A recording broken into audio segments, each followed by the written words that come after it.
Men's Gophers basketball this season might be a wash. And when I say might be, it is. It's been a rough one, but what you still need to see and look forward to end this season, what are three things to focus on with the basketball team moving forward to close 2023? That's what we're talking about today on Locked On Golden Gophers. Hey, you are Locked On Golden Gophers. No matter what we're going to do here, we're just going to keep rowing. Your daily podcast on the Minnesota Golden Gophers. However it turns out, we're just going to keep rowing. Part of the Locked On Podcast Network. Your team every day. We're just going to keep rowing, and keep rowing.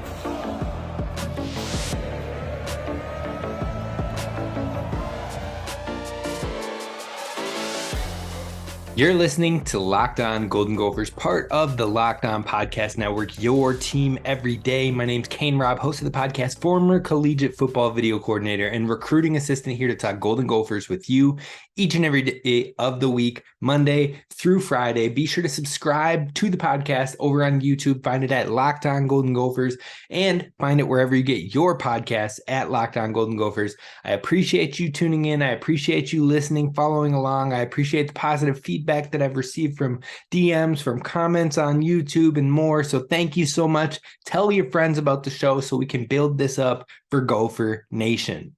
Now, the men's basketball team was supposed to play tonight versus Michigan State, but unfortunately that game had to be postponed. And you know what? First off, thoughts and prayers with all of those affected by the tragic events that took place over at Michigan State. And our thoughts and our prayers were all with all of those, the family members, friends, those involved in those tragic events. Definitely bigger than the game itself. So hopefully, we can find a way to move forward and we can find a way to figure this thing out. But before I go anywhere with the sports, before I go anywhere with the Gophers, I just want to send our thoughts that direction. Now, like I said, we are going to talk about the men's basketball team. We are going to talk about three things to focus on for the Minnesota Golden Gophers when it comes to the basketball program this year and what needs to be the focus, what needs to be the progress in which we need to see as a fan base, as a program with this men's basketball team, because the season, let's admit it, folks, it's gone. It's ruined. It's not successful. There is no chance that the Gophers are going to the NCAA tournament unless they won the Big Ten tournament, I believe. But even then, I'm not sure. But that isn't going to happen. If we're being honest with ourselves, if we're being fair with ourselves, this season is a lost cause, but it's not a full lost cause because there are things to continue to move towards in order to give yourself the best setup for next season, 2023-2024, which will be a major season for Coach Ben Johnson and his staff, because you got to see some sort of progress. If you don't see some sort of dramatic progress next season, there might be a lot of questions asked, and rightfully so. So I know I preach patience here at the show, and I continue to preach that moving forward, but you do want to see the progress. So let's talk about those three things to focus now. The first thing that we are going to focus on is the freshman improvements of the year. So to start the year, I thought Jaden Henley wasn't ready for heavy minutes this year. Braden Carrington might have been expected to do a lot more than he should be as a freshman because of the lofty Mr. Basketball of Minnesota title, Mr. Minnesota Basketball. That title alone had fans like, oh, but we got Mr. Basketball of Minnesota. We got him. So he's gonna go crazy. Like, let him develop, let him progress. Now, Ola-Joseph, I thought maybe he wouldn't be ready to play in the Big Ten. He would maybe redshirt and need to adjust to the speed of the game. And then Pharrell Payne, I was like, man, I think he's going to get heavy minutes. I think year one, he could impress. Like, I was all on board. Now, all of these thoughts were developed for me before a single open practice that was open to the media, before a scrimmage, before an exhibition, before any games were played. That was just for me grinding on some huddle tapes, watching the small sample sizes that I could of the high school ball for these guys, checking the box scores, checking the statistics, and getting a feel for these guys and their play styles. Those were the conclusions I came to heading into the year. Now, three out of the 4 of those had some truth to them, but they also had some wrong with them as well. So when you look at Josh Ola-Joseph, the one key area I was wrong here, plain and simple, was Josh Ola-Joseph. I knew in the initial insight from the jump, once I saw him in his first game, once I saw him in his practice, I was like, yep, I was wrong there. I'll take the L. That's that. The size was there and he was ready to play. Athletically, he was ready to play, but he needed to adjust to the speed of the game by far. And you know what? He has been, and that has been the most impressive thing. And honestly, in my opinion, he's been the most impressive of the freshmen so far, and probably the most productive of the freshmen so far in this class, in my opinion. Now, defensively, this dude can hang. Josh Ola-Joseph is physical. He's aggressive. He's built for Big Ten basketball, which I was pleasantly surprised once he got on campus, just how fit he was for the ability to play now.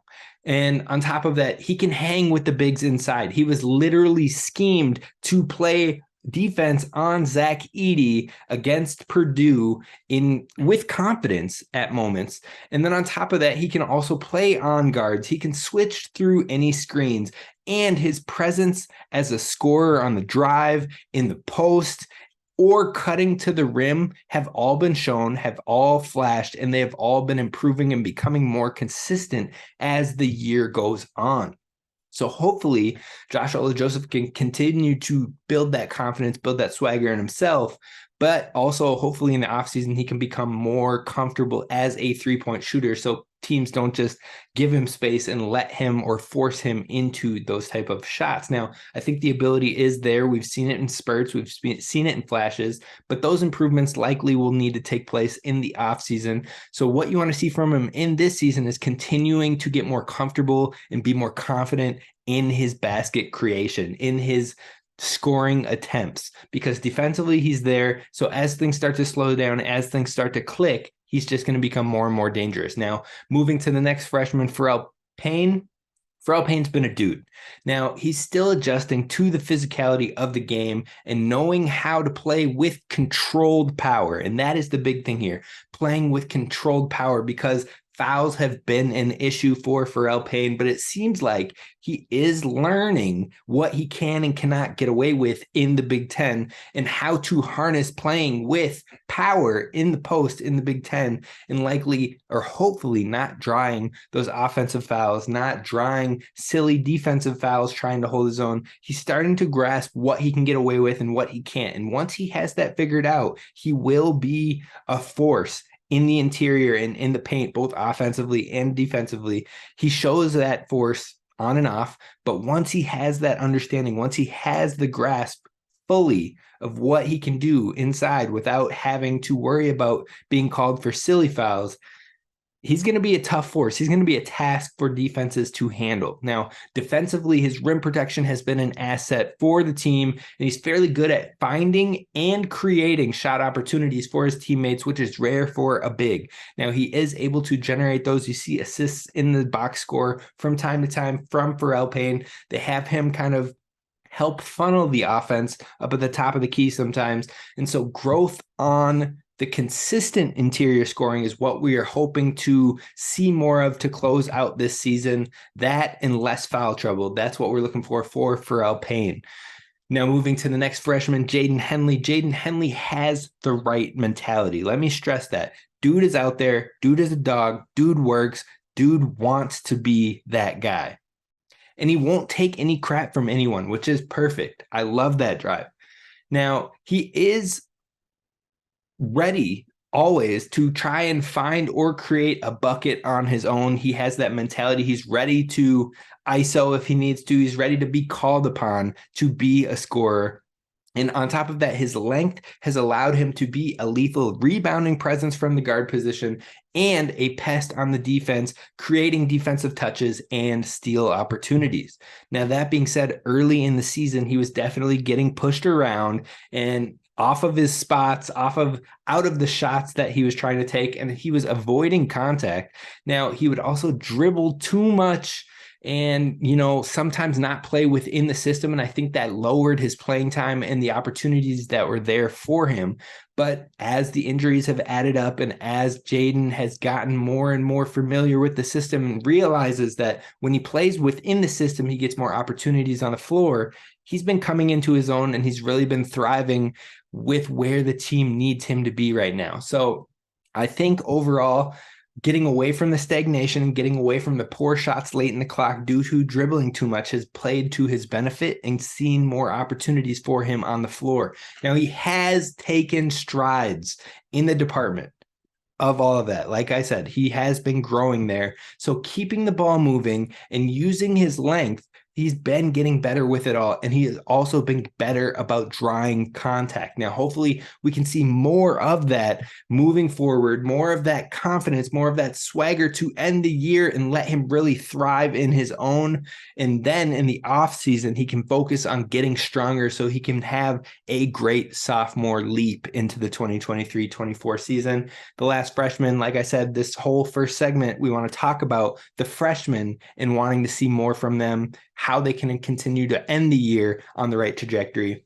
And Braden Carrington's the last freshman there. So Braden Carrington, you know what, like I said, Gophers fans have kind of came in expecting a little too much from him. They're expecting immediate scoring, potentially playing as a point guard and being a dead eye shooter from the 3-point line. Now, like I said, maybe Carrington can grow into that type of player and that type of role, but the program shouldn't rush him into it, and rushing him into that and making him think he needs to force up shots or be that 3-point consistent shooter all the time when the team needs a three or they need a bucket to get back in it.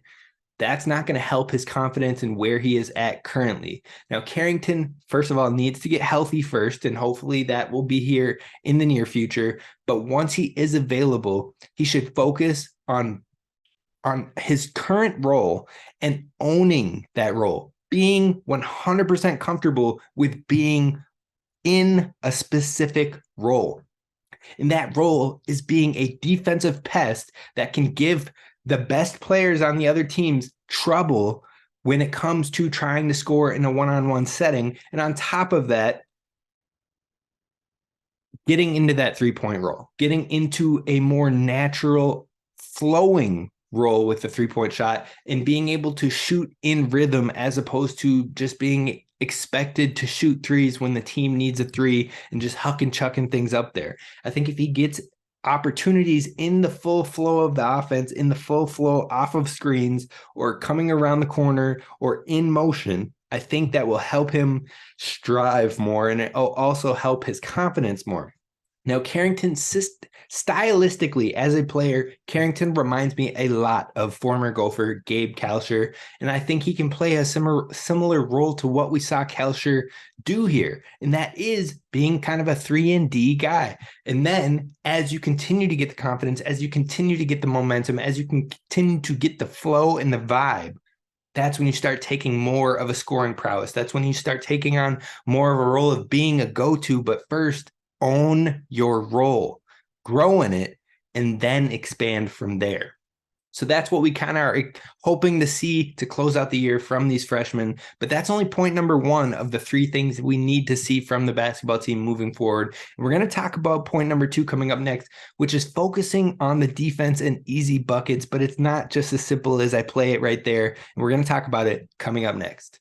First, a word from our friends over at FanDuel who bring you this show. Now, I would be remiss if I didn't tell you about the fantastic deal they have going on with the no sweat first bet over at FanDuel for up to $1,000. That's bonus bets back to you if your first bet doesn't win. So if you win, good for you. You won, you got some money, you got exactly what you're looking for. And if you don't win, you still have a shot at the bonus bucks, the bonus bets of up to $1,000. All you have to do is download the FanDuel Sportsbook app. It's safe, it's secure, and it's super easy to use. Those are my 3 favorite things in the world. So definitely check it out. You can look at spreads, you can look at money lines, you can look at total score, you name it. Plus they have player props with points, rebounds, assists for the NBA because it is NBA season and we're starting to get to into the All-Star break and what comes after that, the playoffs. So definitely head on over to FanDuel.com/lockedon to take advantage of the no sweat first bet. Again, that's FanDuel.com/lockedon,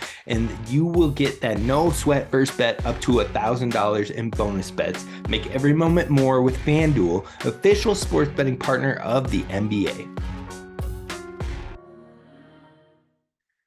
Gophers fans, thank you so much for listening to Locked On Golden Gophers and making us your first listen when it comes to Gophers Daily Sports. Now, in yesterday's show, we talked with the one and only Daniel House. We talked a lot about the Gophers offensive line and how they're going to fill the departures there. We talked about the new staff coming in for the football team. So if you missed it, be sure to check out yesterday's show. And soon this week, we are also going to be doing another Hockey Talk show with our guy, Alex Micheletti. So be sure to stay tuned, hit subscribe on YouTube so you don't miss a single episode. And if you really want to be notified, hit the bell so that way you know every time a new episode drops.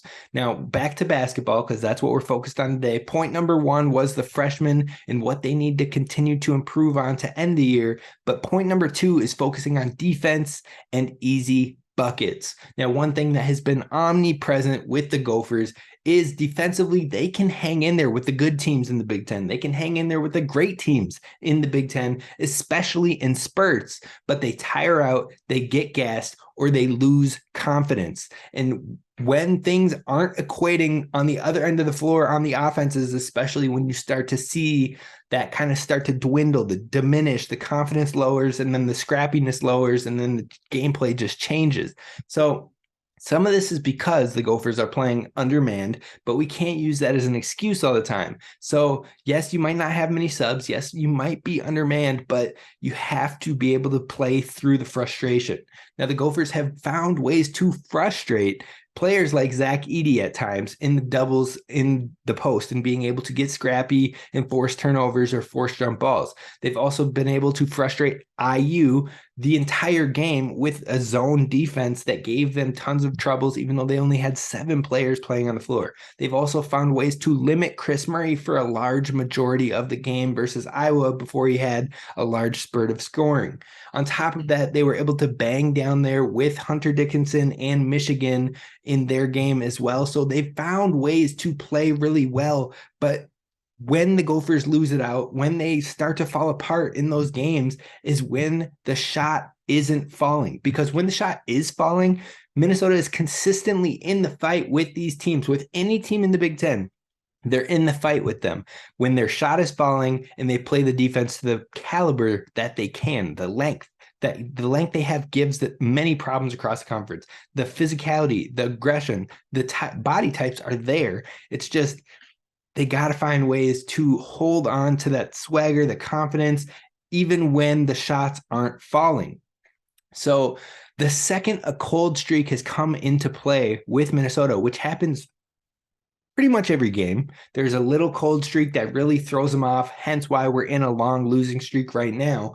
But whenever that cold streak comes through is where Minnesota loses the opportunity and often falls out of the game or falls behind to something that is usually insurmountable for the Gophers. So the Gophers need to, and this is where it comes to coaching a little bit too, is the Gophers need to find ways to get easy buckets to end the cold streaks. Now, yeah, of course, Caden, yeah, they do need to. No, you need to find ways to get layups. You need to find ways to get bunnies, shots that are 80% makes, 90% makes for your guys to break a 4-5 basket missing streak and prevent it from becoming a 7 to 10 consistent baskets where everybody's hanging their heads, everybody's losing the energy, losing the faith, and why isn't it working?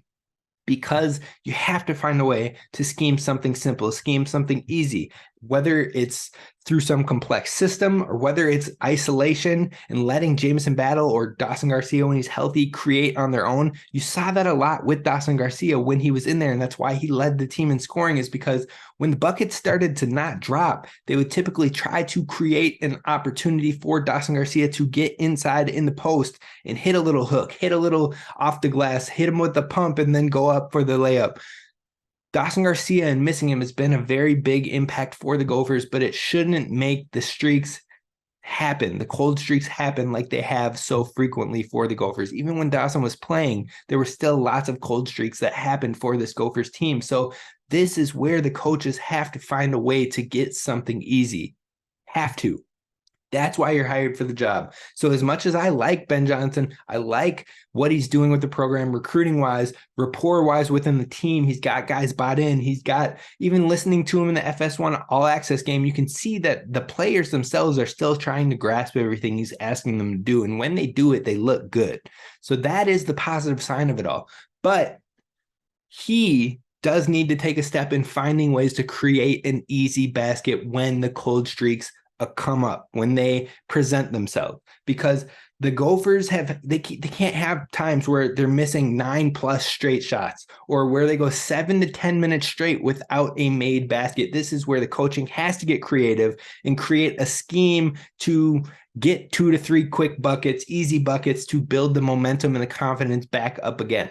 Doing that will allow Minnesota to stay in games longer, maintain the confidence, maintain the sense of pride and swagger, and know that I'm that guy and I can hit this no matter if you're in front of me with a hand down or a hand up in my face. It doesn't matter. I'm hitting this. There's moments where we see Jamison Battle doing that, and it's like, oh, there's the old Jamison Battle. There's the dude we know and love.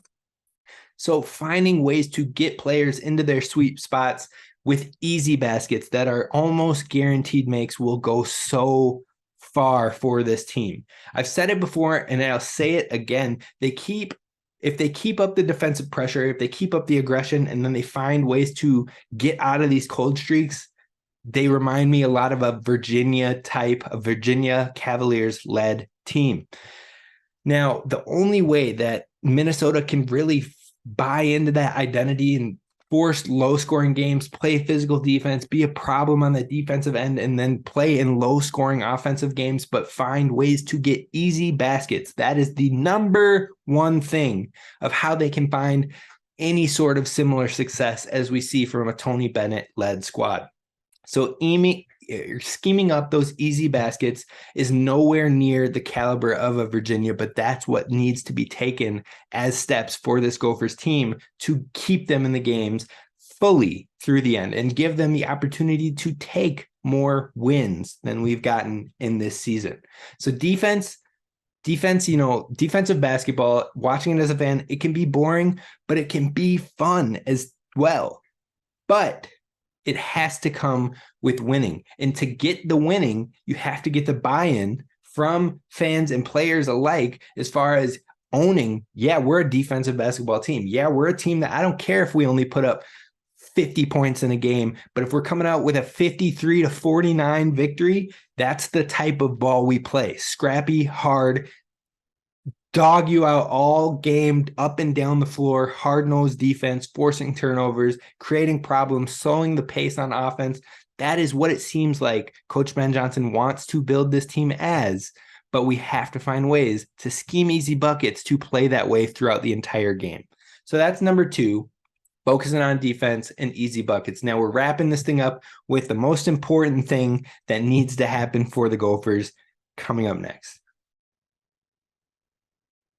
All right, here it is. We're to the final point. We've talked about the freshmen and what we need to see from them and their continued growth moving forward. We've talked about the defense and the easy buckets and keeping that momentum together to help the Gophers stay in the fight and really play their style of ball and not get stuck in other teams' style of basketball. But the final thing the Gophers, and we need to see it before the year ends, is they need to get another win. They need to get a couple more wins, hopefully, but they need to at least get one more win, because you can't end on a 15-game losing streak and expect people to feel good about themselves, to feel confident heading into the next year. So they have to find a way, somehow, some way, to pull out another victory for the Gophers team. Now, on top of that, hopefully you get a couple of them. You've got another game versus Illinois coming up. You've got Penn State, you've got Maryland, you've got Nebraska, you've got Rutgers, you've got Wisconsin. And then if they reschedule the Michigan State game, which is being attempted, that's 7 more opportunities. Hopefully you can walk out with 2 to 3 wins. 2 to 3 wins there. Now, hopefully, maybe you walk out with 2 wins and then you try to take one game in the Big Ten tournament, finish the year with 10 wins. And that sounds sad. I know it's not something I like to admit, but that is what you need to strive for right now. So what are the games that can be had? This Gophers team can take down a Penn State team. They can, especially it's at home. The opportunity will be there. You've got Illinois. You've shown you can hang with Illinois for a half, and then you got kind of dusted in the next half. But it was because there was a lack of effort. The confidence dropped. There was just the buy-in was gone for some reason in that second half. So if you can show that you can fight and you can scrap for the whole game, you can give Illinois a run. You can give them some problems. Maryland, I don't know where to be at with that one. Maryland just absolutely dismantled the Gophers when they played them. So we'll see what happens there. But Nebraska and Wisconsin, both of those games are winnable games. They are absolutely games that you should be trying to walk away with a victory. Now, of course, you're trying to walk away with a victory for all of them, but those two should be circled on the calendar, ready to go. These are wins. We will not leave the arena without a W on that scoreboard when it comes to the end of those 2 games. So Nebraska and Wisconsin are the ones I've got circled. You gotta find a way, gotta make it happen. One of them at home versus Wisconsin, the other on the road versus Nebraska in Lincoln.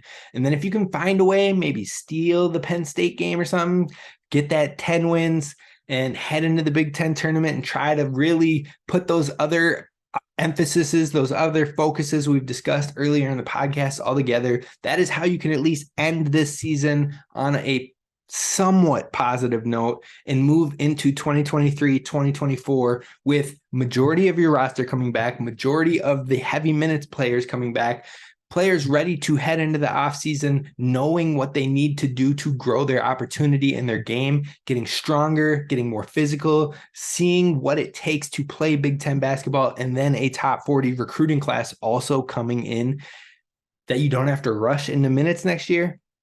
The Gophers should be in a good spot next year. They can push. They can give more teams more problems. Maybe they can edge their way, claw their way to an NCAA tournament. But at the very least, you want to see them in the NIT.